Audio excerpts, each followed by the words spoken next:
Hello Gadgeteers, I just wanted to make a short video to show you two neat things, both related to photography with the iPhone.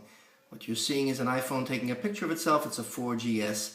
The particular model is of no concern. What I want to point out is this handy device. It's a rubberized mount by Sidekic, S-I-D-E-K-I-C. It screws into my tripod's head with a standard quarter 20 female thread, and it holds this camera stable as a rock and permits me, of course, all the capabilities that a ball head such as this, the Bogen 3009, can afford or can bring you.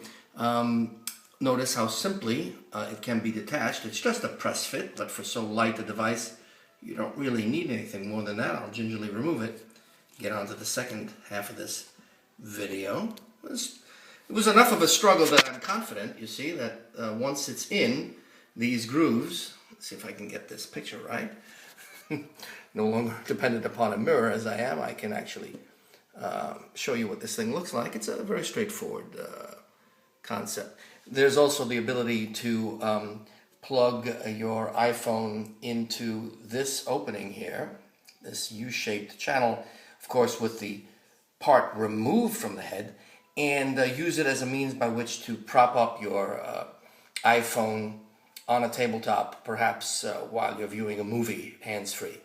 The other thing I wanted to show you was a modification made to this very popular Bogen tripod. It's a tabletop tripod. You'll recognize it. And also my little unsightly glass here, which has nothing but bugs in it. This is the kind of tripod, you can see, relationship to the human hand that people buy when they want something sturdy, non-compromising, really don't care about the weight, but want their camera to be held solidly. And this is capable of holding cameras far heavier than this little iPhone, of course. Well, here's the thing. It normally splays out its legs and gets very low and flat, close to the ground, which is good. But in this particular situation, I had to get high up to the level of this mirror. I needed the legs to be brought in and stay in. And stay in, not depending upon the friction that the leg mount has here, but by something more active. So what I did is very simple. I drilled 1, 2, 3, 4 1/8-inch holes, yeah, 1/8-inch holes in this tripod. It went in lickety-split because it's a very light metal. There are 2 holes here. I'll just show you, not one. You would think that one would be good enough.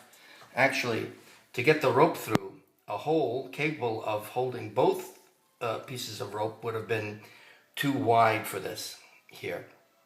More importantly, by using 2 separate holes and running a cord to each of the legs, I indeed have independent control over the length of cordage connecting one of the legs to the main leg, the other to the main leg.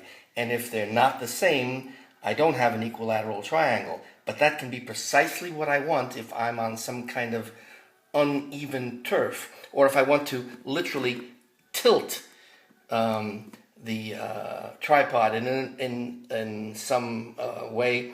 It's still standing up, but it's leaned forward because some of these angles are different. So kind of neat, very quick upgrade. All you need is to put a knot here and run your cord through a sufficiently small spring lock so that the cord is not swimming in the hole, and leave this end here as it is. And as a result of this extra cordage, by the way, there's no problem taking this thing if you wanted to. Let me get this in the frame here while it hangs on there. Now imagine this were all, tied up neatly. I'll compress it off camera for you.